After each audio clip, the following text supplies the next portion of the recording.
Well, good evening, everybody. Well, we had a hot day today. Close to 100 degrees. We've been like that for a couple of weeks. A little break here and there, but it's been hot. We've also been getting these late afternoon showers come rolling through and dumping a lot of rain on us. I don't think we're going to get anything tonight or for the next couple of days, so everything will dry out a little bit, which probably wouldn't hurt. They've actually been rained on for about 6 days in a row again, so it won't hurt for them to dry back a little bit. I've been taking advantage of all that rain though and feeding. Pretty much if it rains, I'm feeding. I'm not getting up in the middle of the night and feeding, but if it rains in the morning, I'll feed them. If it rains in the evening again, sometimes I'll feed them again even. But I'm feeding smaller amounts. I'm feeding probably 200 parts per million. I was feeding closer to 150 or 160 inside them. I have upped it a little bit.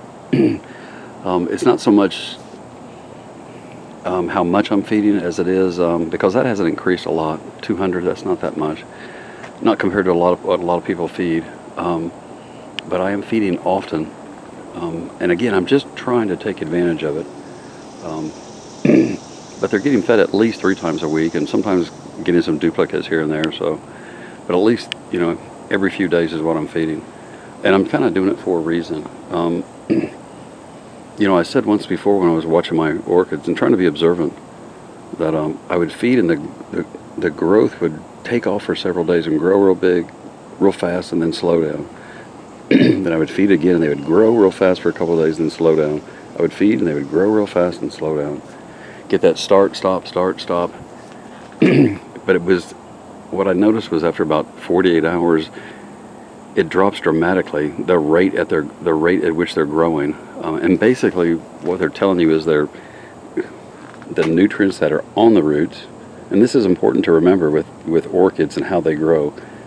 The nutrients that are on the roots or adjacent to the roots are the nutrients that they're actually absorbing.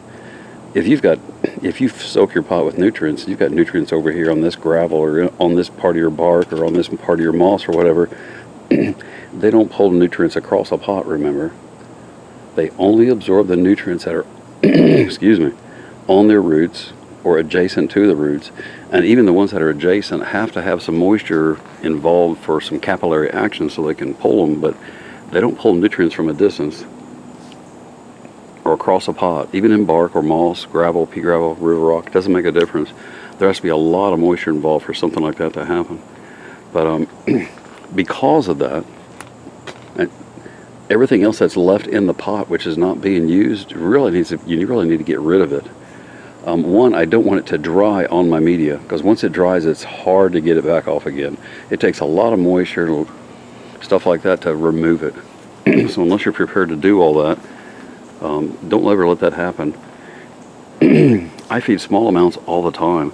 If you were going to feed large amounts on your orchids, now whether they're in pea gravel, river rock, or outside or inside or whatever, but let's say I'm in bark and I'm inside my greenhouse and I want to, or my grow room inside or on my kitchen counter, or wherever you're growing your sunroom, and I want to feed my orchids 400 parts per million.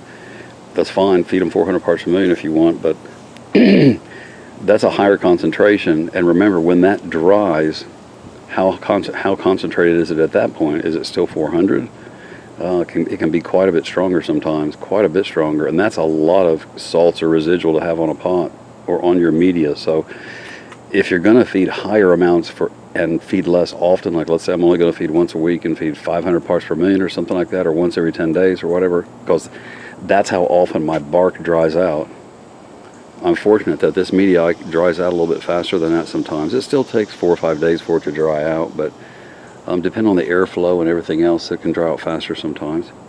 I can use that to my advantage, but the bark doesn't dry out quite as fast, so you can't feed quite as often is the issue with that. I'm not complaining about bark, we're just talking here. People are asking me questions in the comments. But regardless, they only absorb what's on their roots or adjacent to them. So everything else that's left in there, you want to get rid of. If you're feeding, let's say 400 or 500 parts per million in bark, if I fed that on a Monday, within about 48 hours, and that's about the time they've used up what's on the roots. If you're observing, watch how they grow after 48 hours or so, they start to slow their growth rate down because they've absorbed what's available to them. There's still plenty of nutrients around them, just like it would be on a tree, but unless rain comes and moves the nutrients around so they're back on the roots again or adjacent to the roots where they can absorb them, they can't. They slow down dramatically. So if I was feeding large amounts of my bark or river rock or gravel or whatever, after about 48 hours, I would hit those guys with water, either more nutrients to flush that out and refeed them again, or which would be, especially if you're feeding 400 or 500 parts per million every couple of days, that would be a lot. But if you're going to add water, I would do it within a couple of days before that dries, before it starts to dry and concentrate. And it'll do a couple of things. One, it'll remove a big portion of that before it dries and concentrates on your media, but it's also going to stir things around again. You're going to get a secondary growth from that. It's kind of like when we get a rain, the plants always take off after a rain. Why? Part of it's the moisture or hydration, but it moves nutrients around. So even if you just put water back on here, it's flushing the pot, but it's also moving nutrients around. So nutrients are going to get put back on those roots or adjacent to the roots, and they'll take off growing again. So if you're going to feed higher amounts less often, make sure after you feed, give them 48 hours and then flush them, They're going to feed again a little bit after that. There'll still be some residual in there, but you need to remove a lot of that.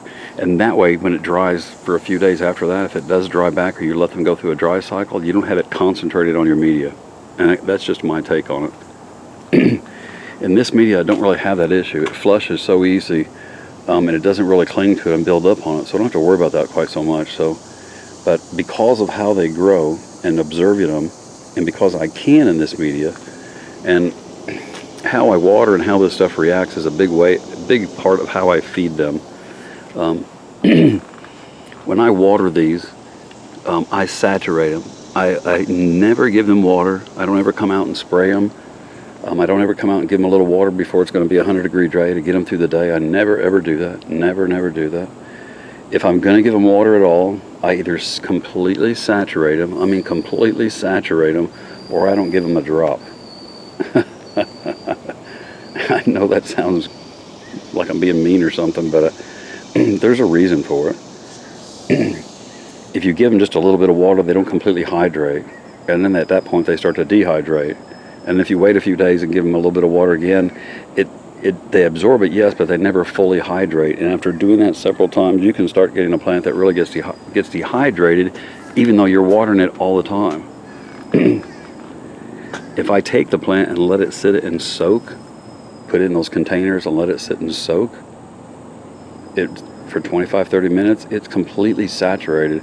And the entire pot, which is clay, the roots, whether it's lava, river rock, pea gravel, or moss or bark, whatever, we're talking about intermediates, lava rock, pea gravel, river rock, it doesn't make a difference. It all works as a unit. It all saturates, including the roots, the organic material that's in there. It all saturates and stays moist for several days. But after about 48 hours, even though it's still moist on the inside of the pot, there's some moisture still down in there, deep down in there, what the roots are into. They follow the moisture down into the pot, but there'll still be some moisture down in there even after 2 or 3 days, but the top of it will start to be drying back. Not dry as in they have to have water, but dry enough as in if there's more water and moisture available, they'll take it. And I keep going back to Mother Nature again. Sorry, I've had a bunch of coffee today to keep me moving.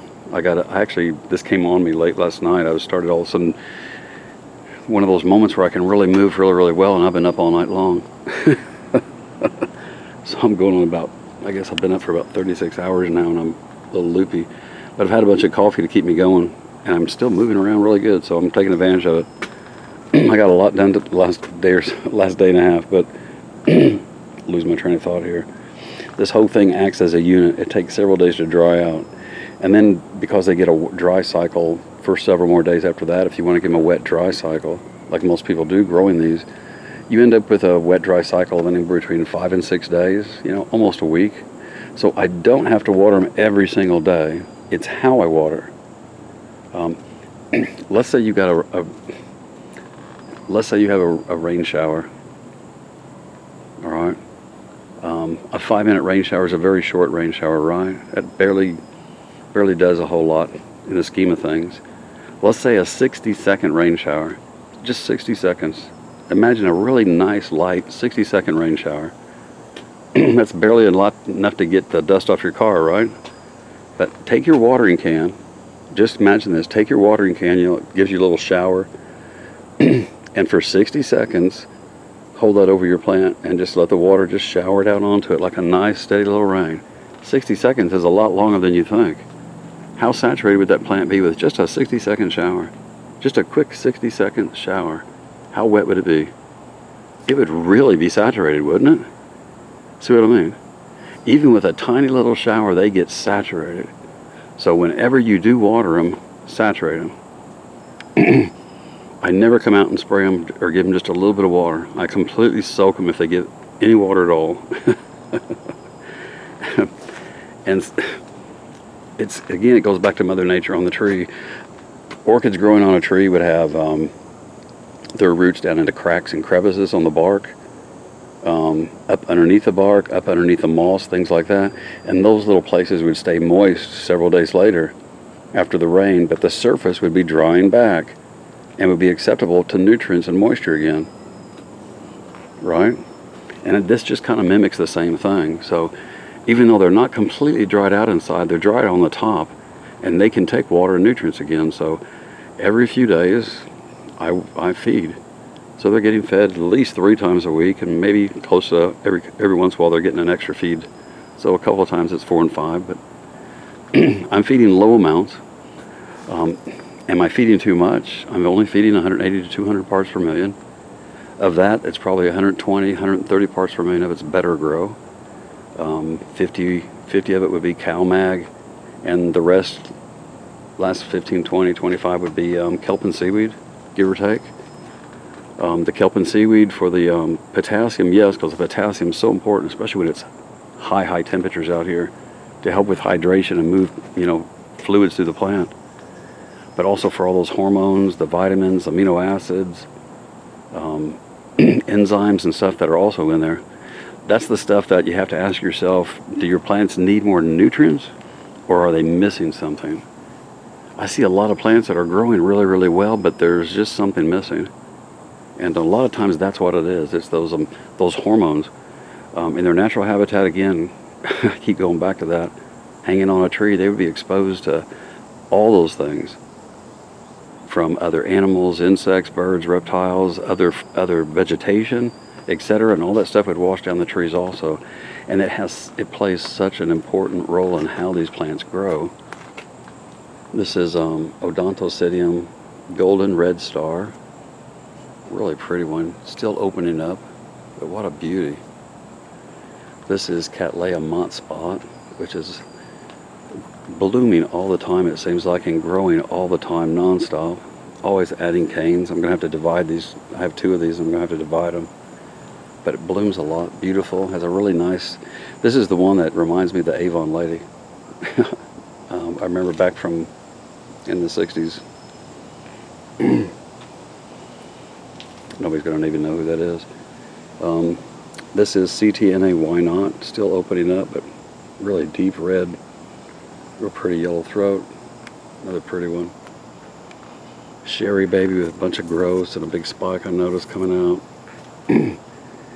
Phals are still blooming. Some new ones opening up. And back on the other side, there's a half a dozen or so spikes getting ready to open up too. Anyway, those hormones are responsible for controls on a plant. They tell a plant to bloom. That's what tells a plant to bloom. Hormones. They tell a plant to grow roots or to grow a shoot. They tell a plant to branch a spike, grow more leaves, or branch the roots. I see a lot more branching on the roots, especially like on vandas, things like that. They really respond to kelp and seaweed, and those hormones really, really respond. The Phalaenopsis also, I'm seeing a lot more branching on the spikes, which I wasn't getting before. I was still getting nice full flower spikes, but now they're branching and really bud count's really gotten higher. And it just seems to be increasing and getting better and better with each round. Excuse me. Again, I'm just sharing what I'm doing. You don't need to feed your orchids this fast, or this much, excuse me, this often. Again, I'm not feeding a lot. I'm only feeding 180 to 200 parts per million. There's a lot of people feed higher amounts than that. But I am feeding often. So, they might be getting anywhere between 600 to 1,200 parts per million a week, depending if it's raining and depending on what's going on. So, and you have to ask yourself, how much do they need and how often do they need it? I'm chasing growths. I'm letting the plants tell me, when I have plants with big growths, look at the side, they all have growths on them, multiple growths. They're all growing really strong, lots and lots of roots coming out. Look at the size of the new growths. So it's a lot to feed, and I'm just the ones that are growing like that are getting food like that all the time. And again, following my observations of how they're growing and starting slow and starting slow and starting slow, I'm not getting that so much. Now they're just taking off and growing and growing and growing. My growths are a lot bigger, really, really large.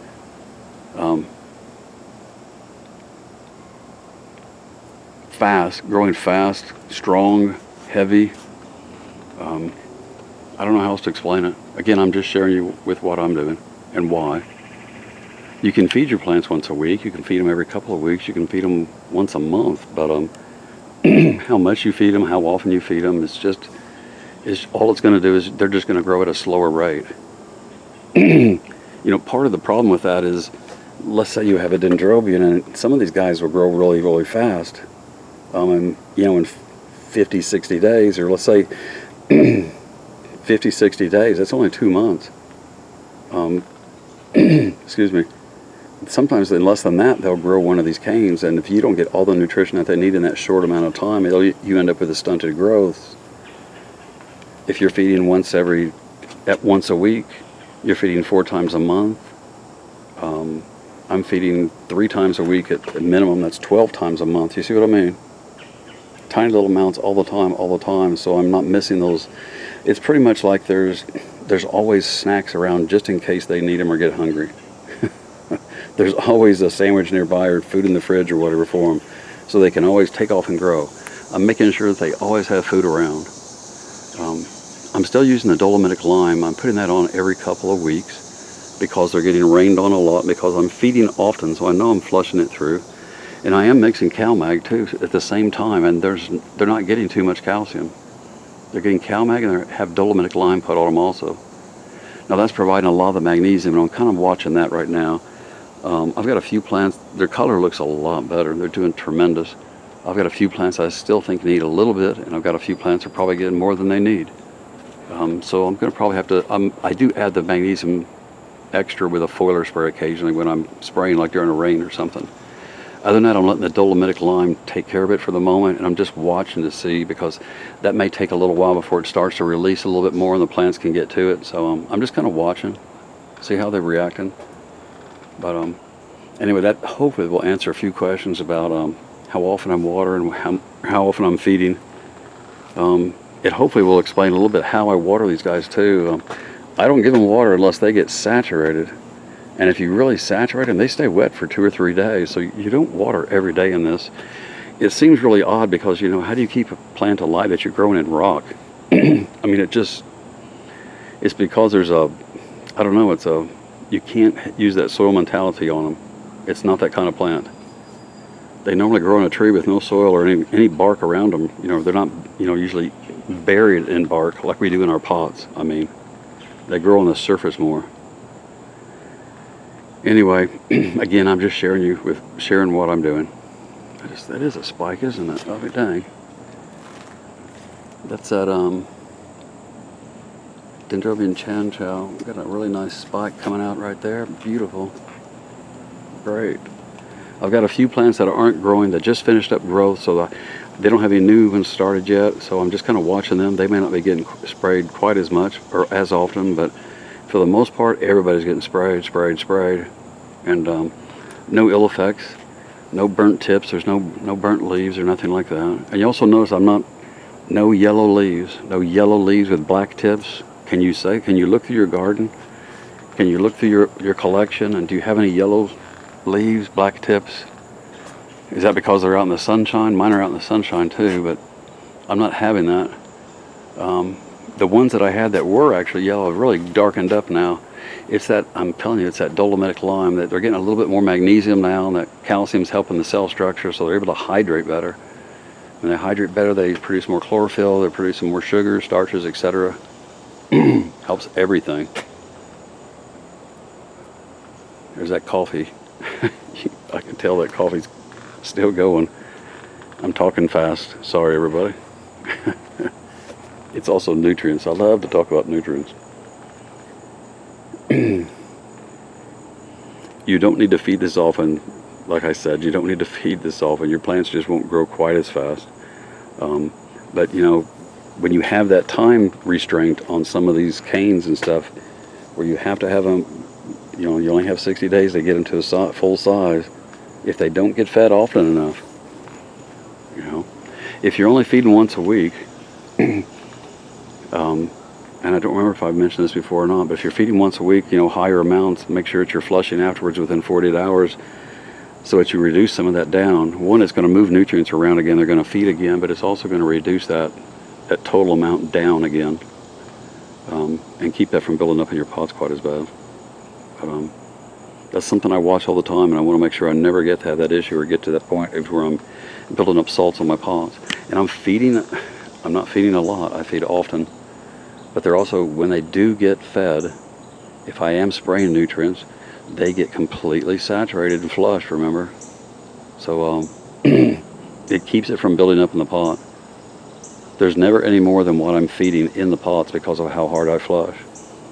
And usually when I flush, or not when I'm flushing, but when I'm feeding, because every time I give them water, they get food. So anyway, I hope I didn't confuse everybody with that. I'm starting to confuse myself, I think.